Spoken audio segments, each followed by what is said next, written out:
pessoal, tudo bem com vocês? Eu espero que sim. Eu sou a professora Sara e no vídeo de hoje a gente vai falar sobre a artista Berthe Morisot. Seu nome completo era Berthe Marie Pauline Morisot. Ela nasceu em Bourgogne, na França, em 14 de janeiro de 1841.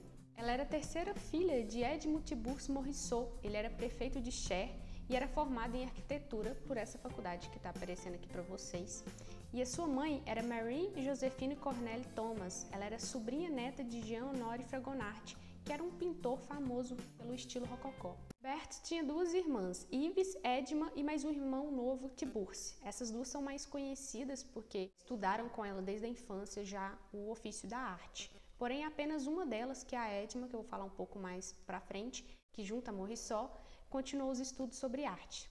Morisot então nasce numa família da alta burguesia, porém ela não tinha aí grande riqueza e não teve a educação formal que era dada aos rapazes.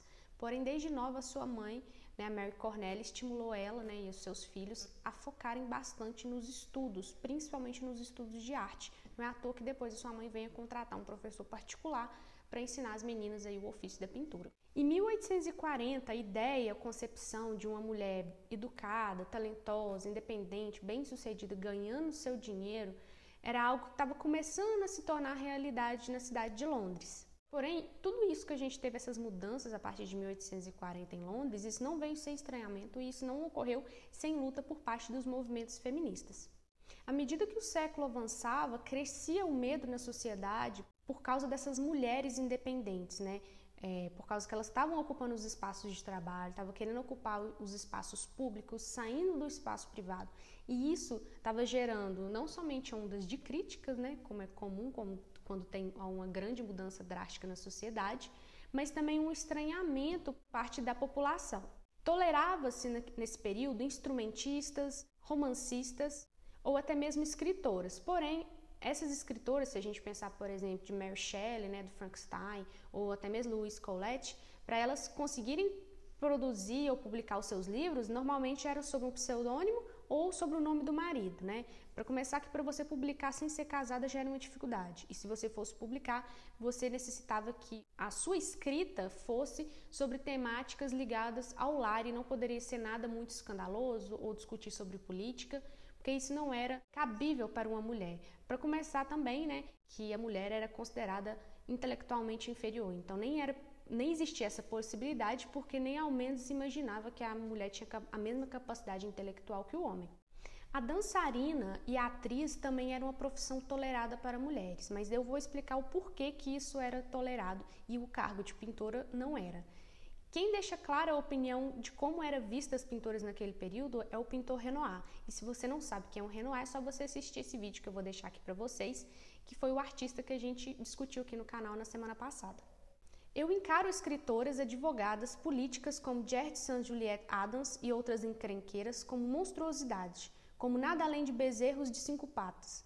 A mulher artista é simplesmente ridícula, mas sou a favor da cantora e da dançarina. Então, por que recusar a pintora, mas aceitar a dançarina, a cantora? É porque, primeiro, que não se entendia isso como uma forma de arte que a gente tem hoje, o respeito que a gente tem por dançarinas, cantoras, essas diversas formas de saber artístico. Elas eram entendidas como mulheres que estavam ali para satisfazer o desejo do homem, Ela estava dançando para o homem, ela estava cantando para o homem. Agora, a pintora, ela estava ali exercendo uma profissão intelectual e também uma profissão braçal, E isso era inadmissível. Primeiro porque ela estava disputando um campo com outros homens, Então, assim, a Berthe Morisot, que é de quem a gente está falando aqui hoje, ela vendeu quadros, Ela expôs publicamente seus quadros. Então, para um homem, a sua masculinidade frágil, pensar que tem uma mulher do mesmo nível que ele, ou às vezes até maior do que ele, era inadmissível. E a maior ironia que eu vejo nessa recusa do Renoir por mulheres pintoras é que a Berthe, por exemplo, foi aceita em salões que muitas vezes o Renoir e o próprio Manet foi recusado. Em 1857 ou 1858, eu não achei uma concordância em relação à data inicial, mas sabe que ela tinha por volta de seus 16 anos. A Berthe começa ali a iniciar os seus estudos sobre arte, junto com as suas irmãs mais velhas, Ives e Edma. Elas iniciam suas pinturas então com Paul Choquard Morial. Elas passavam cerca de 12 horas semanais praticando a pintura com eles. E a partir dessa quantidade de horas que elas ficavam trabalhando a pintura, a gente deduz que elas levavam a sério o aprendizado. Porque normalmente um filho, né, de um burguês dedicava no máximo aí 1 hora do seu dia, 3 horas semanais, né? Era algo que era feito no tempo livre, né? Só que elas dedicavam bastante do seu tempo a isso e dentro desses horários aí da pintura também tinha o horário a mais que elas iam ao Louvre para poder admirar e copiar aí os artistas. Pouco tempo depois que elas estavam aprendendo com esse pintor, elas desistem aí de aprender com ele e migram aí para um outro tipo de pintura e um outro tipo de professor, né, que era o Joseph Guichard. Ele era um pintor de salão definido e bastante respeitado. Seu estilo era uma mistura de Delacroix com Iquesse. E ele morava aí na mesma rua que os Morisot, e ele ficou responsável por levar as pintoras aí até o Louvre para poder copiar os clássicos, e os artistas preferidos delas eram o Tiziano e o Veronese.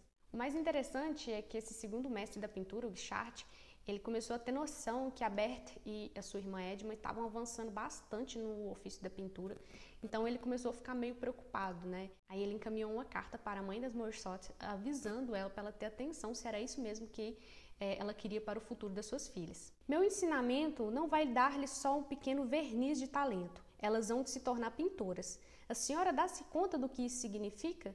No seu meio de classe alta seria uma revolução, eu diria quase uma catástrofe. Tem certeza de que jamais amaldiçoará o dia em que a arte, uma vez ingressada em seu lar de serena respeitabilidade, se tornará a única dona do destino de suas filhas? Naquela época era muito comum que mulheres da classe alta, que tinham condição de pagar, né, burguesia, tivessem aulas de pintura, aulas de música, às vezes aprender uma outra língua, como por exemplo latim, francês, se você fosse de fora. Porém, a pintura era aprendida pela mulher, mas dentro da sua casa. Então, se você queria que a sua filha aprendesse arte, você tinha que contratar um pintor de fora que aceitasse, né, ficar na companhia das damas para poder ensiná-las a pintar. Porém, se uma mulher quisesse aprender dentro de um ateliê, como todos os outros artistas normalmente faziam, né, e ascender dentro de uma academia de arte, isso era impensável. E até ateliês particulares não cogitavam a ideia de ensinar um artista mulher, junto com os outros alunos, independente de quão prendada essa mulher fosse. A mulher ela não tinha condição de estudar anatomia e nem estudar aí os nus, principalmente se esse nu for masculino. Para ela pintar homens, teriam que ser algum parente e ele teria que estar bem vestido. E isso explica, pessoal, porque durante séculos a maioria das pintoras, com raríssimas exceções de Artemisia Gentileschi e algumas pintoras aí, colegas renascentistas dela, a maioria dessas pintoras só conceberam artes com temáticas relacionadas a flores, naturezas mortas ou temas associados à vida privada. A prática artística era tida como indecorosa às mulheres, porque elas tinham que se expor à nudez se elas quisessem fazer algum estudo anatômico. Se elas quisessem dissecar cadáveres, nossa senhora, isso era impensável, ia pensar que era bruxaria. E se elas quisessem, por exemplo, vender os seus quadros, elas teriam que estar ali numa espécie de transação, negociação, dinheiro, e consequentemente esse dinheiro ela ia adquirir, sei lá, propriedades, ia ter a sua independência, e tudo isso era negado às mulheres. E apesar de tudo isso, Berthe Morisot ainda assim conseguiu expor em alguns salões e conseguiu vender alguns de seus quadros. Em 1859, Berthe pinta essa pintura que está aparecendo para vocês, que é a Fazenda na Normandia. Essa é uma das suas primeiras pinturas que foi parar num catálogo. E o mais interessante nessa pintura e outras que vão se decorrer, e a sua preferência artística, né, é a prática da plein art. E essa prática era divergente com a prática e o estilo do seu antigo professor, que eu falei com vocês, né, que era um estilo mais de salão, mais acadêmico. E vendo que ela estava indo para essa tendência da plein art, ele acaba encaminhando ela para um outro instrutor que poderia ser mais útil para esse ensinamento. E o pintor que ficou responsável por ensiná-las, né, nessa nova trajetória da vida dela seria Jean-Baptiste Camille Corot. Ela passou aí 6 anos aprendendo com esse mestre, o Corot, e ela fez vários esboços ao ar livre e muitas cópias, inclusive cópias dos trabalhos do Corot, e diz que ele era bastante exigente. Quando ela produzia alguma pintura, ela e sua irmã, e essa pintura tinha algum errinho que ele não gostava, dizem que ele fazia elas começarem do zero. Em 1864, aos 23 anos, Berthe e Edmond participam pela primeira vez do Salão de Paris, e depois disso, Berthe participaria do Salão mais 5 vezes nos anos seguintes. Com a exposição das suas obras, Berthe e Edmond começam rapidamente a ter um reconhecimento, principalmente dentro do círculo dos impressionistas. E aí elas acabam conhecendo grandes nomes da pintura, como por exemplo Henri Fantin-Latour, Edouard Manet, e em 1868 elas acabam conhecendo Le Bacon. E do Manet, particularmente, ela acaba se tornando aí a Berthe amiga íntima dele, e ele chega a pintar ela mais de 10 vezes, durante 6 anos consecutivos. Manet, na época, como vocês sabem, porque vocês já viram um vídeo que eu postei aqui sobre ele já era um artista renomado, muito amigo do crítico de arte e escritor Émile Zola. Então ele apresenta Émile Zola para Berthe e apresenta também Alex Chabrier e Edgar Degas. E também apresenta o seu irmão, né, que era Eugène Manet, que seria o futuro marido de Berthe Morisot. Berthe então se casa com Eugène Manet, né, como eu disse, o irmão mais novo de Manet, em 22 de dezembro de 1874. Ela já estava com mais de 30 anos e ela casou numa cerimônia simples, sem extravagância, de preto. Tanto Berthe quanto a sua irmã Edma davam aos pretendentes a intenção de que em momento algum elas queriam se casar. Tá aí um dos motivos da Berthe ter se casado só aos 30 anos. Esse medo do casamento estava muito ligado ao medo de perder aí a chance de se tornar uma pintora. Por mais que não fosse reconhecido no papel, né, o seu ofício é pintora, né, não fosse reconhecido pela sociedade, ainda assim a questão de poder praticar mesmo a pintura em casa, mesmo que não for participar das grandes exposições. De qualquer forma, o casamento poderia ser um limitante na produção das irmãs.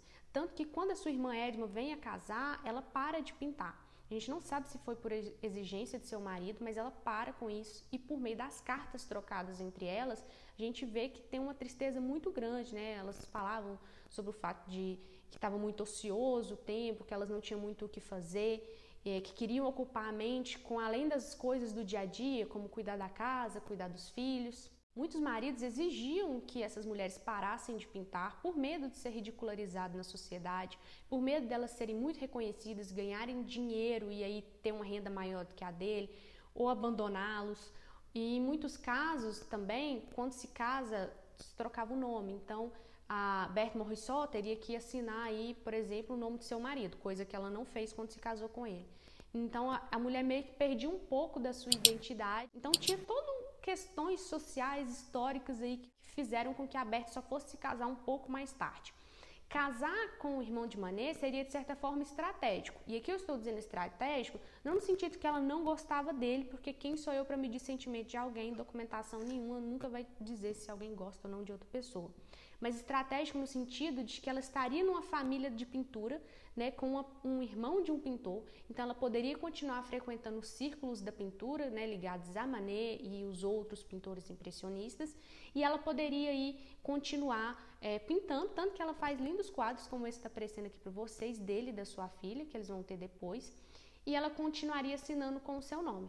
Mas cedendo à pressão da sua mãe, que frequentemente mandava cartas, né, falando para ela que ela deveria se casar, ela acabou aceitando o casamento, como eu falei, e parece que não foi o casamento que induziu aí até o final da sua vida, quando ela para aí um pouquinho com a sua produção, né? São outros fatores de saúde. Tanto que quando seu marido vem a falecer, ela sofre também intensamente, né? E a gente sabe disso por causa das suas cartas. Sobre a relação próxima entre Manet e Morisot, como eu falei, né? Ele pintou ela mais de 10 vezes ao longo dos 6 anos, porém ele nunca pintou ela na função de pintora frente ao seu cavalete. E por causa disso, e também por causa de várias outras bibliografias que a gente tem desde a sua morte, muitas pessoas falavam que a Berthe era simplesmente um aprendiz de Manet, sendo que ela já era uma artista consolidada quando ele a conheceu. E também a gente tem que pensar que o próprio Manet nunca pintou Degas ou seus outros amigos impressionistas na função da pintura. Ao contrário, quando ele retratava seus amigos, eram simplesmente pessoas comuns. A Morisot serviu para ele como modelo da mulher moderna. Tanto que, se vocês forem reparar nas pinturas, ela nunca está numa posição muito conveniente, né? Ele pinta ela com um ar mais de liberdade, que dava a entender um pouco da personalidade da própria Morisot. Afinal, ela era uma pintora ocupando um espaço que não era delegado a ela. Então, é muito importante deixar isso claro, que ela jamais foi aprendiz dele. Ela estava muito acima do nível de qualquer aprendiz que Manet possa ter tido. Ela já tinha passado aí pelo ensino de mais de 3 mestres respeitáveis, já vendia quadros, né, já apresentava em exposições, ela respeitava a opinião dele, aceitava suas correções, como a gente pode ver em algumas cartas trocadas, porém era uma relação ali de respeito mútuo. O movimento impressionista, pessoal, em certa medida, algumas vezes foi tido como essencialmente coisa de mulher, né? Ou uma arte essencialmente feminina. Por diversas vezes a obra de Berthe foi pensada a partir desse viés, Seu trabalho era repetidamente interpretado através de uma série de afirmações ligadas à natureza da mulher e seu relacionamento com a arte e com a história. O impressionismo, ele foi explicado como um estilo naturalmente feminino. O tema do impressionismo, com essa elevação do cotidiano, o escrutínio dos objetos comuns, poderia ser visto como apropriado às limitações da mente feminina. E o método impressionista como limitação das habilidades das mulheres. Porém, pessoal, esse tipo de abordagem amparada na crença de uma superficialidade inata acreditada às mulheres, mais tarde fortemente retomada e denunciada pelos estudos feministas, como a gente já discutiu, estabeleceu as cenas de gênero e naturezas mortas durante longo tempo como tipos de pintura próprias às mulheres, Porém, se a gente faz aí um rápido passeio pela obra de Morisot, somada a uma leitura atenta de seus escritos, suas cartas, a gente vê o quão injustificável era enquadrar sua produção nesses gêneros específicos, já que eles não se colocavam entre os maiores interesses da pintora. Em uma das suas poucas pinturas que ela fez de temática de natureza morta, Berta ficou bastante frustrada e chegou a dizer em uma carta que isso lhe causou uma grande tristeza e aborrecimento profundo, porque ela não tinha interesse de seguir por esse estilo da pintura morta. Além desse tipo de restrição que empobrecia a possibilidade de uma análise de maior fôlego da sua produção, também a suposta feminilidade essencial relacionada às mulheres levou os temas escolhidos por Morisot a serem interpretados como relativos a um olhar feminino, o que inclusive constituiu um motivo de elogio às suas pinturas por um dos críticos da época, o Theodor Herzl, que saudou a pintora por não tentar assumir um olhar masculino e contentar-se com o seu próprio de uma mulher. Mas, finalmente, o que era encarado pelos críticos como olhar feminino pode ser reenquadrado e pensado como uma motivação poética extremamente particular. Então, pessoal, com base nisso que eu fui lendo aqui para vocês, de um dos artigos que vai estar referenciado aqui embaixo, se a gente pensa nessa crítica da época, que o impressionismo era uma arte de mulher, porque ficava ali pintando florzinha, paisagem, a gente vê o quanto isso é problemático, beira até um paradoxo, se a gente parte do pressuposto de que a maioria dos pintores impressionistas eram homens, Então, quando surge uma mulher, aí o impressionismo vira arte de mulher. Aqui a gente tem que ver que essa crítica, de essa arte de mulher, é no sentido pejorativo. Então, quando a Berthe Morisot falava que queria pintar plein art, que queria fazer uma técnica diferente, ninguém olhava para ela com um estilo técnico, ninguém queria entender qual que era a sua forma de pintar. Ao contrário, era muito mais fácil dizer, não, ela pinta assim porque ela é uma mulher. O gênero delimitava ali a sua produção e fazia com que ficasse uma espécie de véu sobre os olhos dos críticos e das pessoas que não estavam interessados no que ela estava produzindo, estavam mais interessados se ela usava saia ou calça. As formas seguem vagas nas pinturas de Berthe Morisot, mas elas estão animadas por uma estranha vivacidade. A artista tem encontrado os meios para fixar o momento passageiro, o brilho produzido nas coisas e o ar que as envolve. Os cor-de-rosas, o verde pálido, a luz vaga e dourada cantam em uma harmonia inexplicável. Ainda sobre a questão da prática da plein art, o estilo de Morisot, eu achei essa citação bastante interessante, que diz o seguinte: nós nos sentamos e eu penso na pintura do jardim, e eu observo as sombras na areia e os telhados do Louvre. Com ela, Julie, sua filha, eu olho para a relação entre a sombra e a luz e ela parece cor-de-rosa na luz e violeta na sombra. Griselda Pollock, em 1988, estudiosa em arte, vai dizer que a dominação masculina no campo da arte se deve a uma sistematização política. E essa sistematização criou em torno da arte a identidade da criatividade, a cultura, a beleza, a verdade, a masculinidade, tudo isso era criado. E se isso era criado por quem? Pelos homens. Então eles tinham o poder de decidir o que era bonito, o que não era, e eles produziam a arte para eles, para serem admiradas por eles. Tanto que quando a gente vai ter um vídeo específico só de análise da pintura da Berthe, vocês vão perceber que tem uma diferença muito grande em formas de se retratar uma mulher, Principalmente quando aquela mulher que está sendo retratada não está ali com a intenção de ser apreciada por homens. E é importante a gente falar que na França, no final do século XIX, independente de quanto as mulheres lutavam ou sofriam, ainda assim existia uma desigualdade muito grande. Então era quase impossível a gente pensar que elas teriam alcance aos mesmos resultados que os homens. Primeiro, para começar, elas nem conseguiam ocupar os lugares que elas deveriam estar para poder mostrar a sua arte. Era muito raro que isso ocorresse. E também a gente pensar que elas nem faziam os estudos corretamente, né, dentro dos ateliês para entender como funcionava a anatomia. Então, assim, em questão de igualdade de como funcionava o ensino, a forma da venda desses produtos, como elas iam administrar o dinheiro que vinha dessa venda de quadros, tudo isso, de certa forma, já estava desigual. Então, assim, né, fazer certos julgamentos ou análise, partindo do pressuposto de que esses indivíduos tinham os mesmos direitos, é um tanto quanto errado, porque a gente sabe que a gente não tem isso até hoje. E não pense que não houve resistência por parte das pessoas que queriam manter a sociedade tradicional, né? Eles achavam que esses movimentos de busca de direito das mulheres iriam corroer a sociedade, porque eles pensavam o seguinte: se essas mulheres saindo lá, quem vai cuidar dos nossos filhos, quem vai educar, quem vai lavar, quem vai cozinhar? Então, se a gente pega os jornais da época, quando era se usado para difamar essas mulheres, tinha muitas essas questões, né? Quem vai fazer todos esses trabalhos para nós? É muito interessante falar dessa questão da resistência, que muitas das clínicas psiquiátricas, como eu vi aqui nos artigos que eu vou deixar aqui na referência para vocês, muitas das clínicas psiquiátricas foram usadas como lugar de despejo dessas mulheres por tentarem aí reivindicar algum espaço que não era para elas. Então, por exemplo, quando apareciam mulheres escultoras ou apareciam mulheres que estavam tentando fazer alguma coisa que era contra essas regras impostas, rapidamente a sua família tentava intervir e encaminhar elas para algum centro psiquiátrico, onde elas perderiam todo o seu direito, inclusive o direito da liberdade, né, sem que a família autorizasse a sua saída. E isso era muito interessante, principalmente quando essa mulher não queria se casar, já que o casamento era um contrato social, então era uma forma aí de se livrar dessas mulheres. Essas mulheres, elas eram chamadas de pouco femininas, né? Eram tidas como aberração, como o próprio Renoir falou, né? Bezerros de 5 patas. Se as mulheres fossem abençoadas com uma sensibilidade refinada e uma percepção estética desenvolvida, isso deveria ser expressado nas atividades adequadas dos afazeres domésticos. O bordado, a montagem de álbuns e a pintura de aquarelas, nada muito difícil e ambicioso, nada que as afastasse de seus deveres primários de esposa e mães. Por que eu entrei nessa questão da psiquiatria? Porque ao final da sua vida, Morisot teve vários quadros de depressão.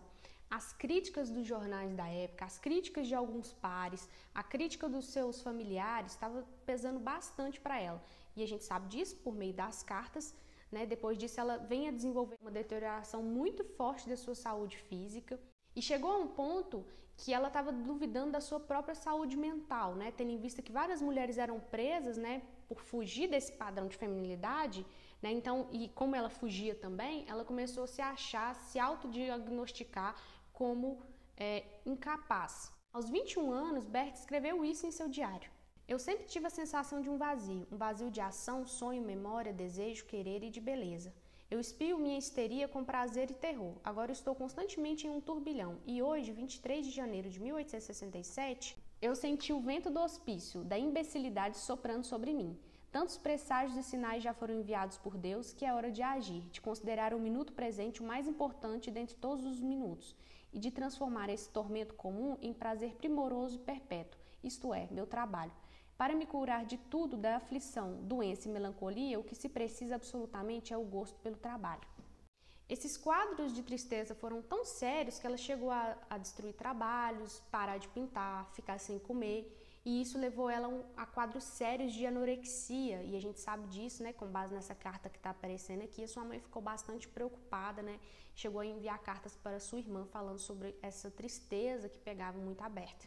Ela morre em 1895 em Paris, devido a uma pneumonia que ela adquiriu provavelmente quando ela estava cuidando de sua filha, que também esteve doente. Ela foi enterrada no cemitério Passy, em Paris. E o mais triste da questão da morte dela, ao meu ver, foi que Morisot, por mais que ela pintasse ferozmente, que ela participasse de exposições anuais, que ela vendesse seus quadros a colecionadores, montasse as suas próprias exposições, ao fim da sua vida ela só ficou reconhecida entre pares. E demorou até que a gente tivesse um resgate da sua biografia, da sua produção dentro da academia. E isso só se deu de forma mais válida, por assim dizer, né, e a fundo na sua produção e na sua personalidade, depois com os movimentos feministas, né, e que essas pesquisadoras feministas começaram a resgatar essas mulheres. Berthe Morisot se tornou historicamente a pintora a conquistar o maior preço do mercado, né? A obra Afterlunch foi vendida por mais de 10 milhões no leilão de Christie, e mesmo com as suas obras depois vendidas por esse valor, ainda assim no seu atestado de óbito, na certidão de nascimento da sua filha, na sua certidão de casamento, ela ainda constava como uma mulher sem profissão. Ou seja, nunca foi reconhecido por aquilo que ela exercia, nunca foi reconhecido pelo seu trabalho, pela sociedade. Pessoal, vai ter mais um vídeo sobre a Berthe Morisot, então se você ficou triste porque ficou faltando eu falar alguma coisa, não desanime que vai ter mais vídeo sobre ela. Eu usei bastante referência para produzir esse vídeo, vou deixar todas aqui embaixo. Tem algumas em inglês, mas se você não quer algo muito aprofundado, tem algumas referências de artigo em português. Só uma dica de uma coisa que às vezes eu não falo muito nos vídeos, mas é que todas as referências que eu tiro para fazer os meus vídeos, artigos, monografias, todas estão disponíveis na internet, então você pode ir lá, copiar o link, jogar no Google e você vai achar esses artigos para você ler, para você pesquisar ou tirar alguma dúvida. Lembrando que meu e-mail profissional está aí para vocês me encaminharem, caso tenha passado alguma coisa despercebida, algum errinho, né, para eu poder estar colocando a observação aqui caso seja necessário. As leituras, né, referências que não estão disponíveis, normalmente são os livros que eu mostro aqui para vocês, como esse aqui, que eu já havia mostrado, né, no vídeo do Manet. Esse livro aqui tem um capítulo específico só para falar da vida da Berthe Morisot. Eu vou deixar as páginas aqui embaixo para vocês, para quem quiser comprar o livro só para ler essa parte, mas eu acho que vale a pena ler o livro todo. O problema desse livro é que no capítulo específico sobre a Berthe, eu achei que a autora focou muito numa especulação de que ela poderia ter tido um envolvimento romântico com o Manet. E a afirmação dela se sustenta mais na ausência de cartas que a família liberou após a morte do que nas próprias cartas em si. Ou seja, o argumento central dela gira em torno mais do que poderia ter ocorrido do que do que ocorreu. Então eu achei um pouco frágil, né, como ela sustenta essa teoria. Mas de qualquer forma, a biografia é muito boa, eu já expliquei porquê no vídeo do Manet, né, que é um contexto histórico muito bom, enfim, vale a pena ler de qualquer forma. Mas lembre que toda leitura a gente tem que ter um olhar crítico. Então, se você gostou desse vídeo, você já sabe, é só deixar o like aqui para eu saber que você está curtindo. Compartilhe esse vídeo com os seus amigos, com sua família, com quem você acha que pode se interessar por esse tipo de conteúdo. E se você gosta do canal, você gosta do que a gente faz por aqui, nos ajude através do Apoie-se, a nossa campanha lá. A partir de apenas R$2 você consegue fazer essa contribuição e a gente vai continuar postando vídeos semanais aqui para você. Eu estou no Twitter, Instagram e Facebook. E por lá eu posto conteúdos extras, então se você gosta da Plenária e quer outras coisas além do que tem aqui semanalmente, é só você me seguir nas redes sociais. E não se esquece de se inscrever e ativar o sininho para receber a notificação assim que eu posto o vídeo, ok? Beijo e até a próxima!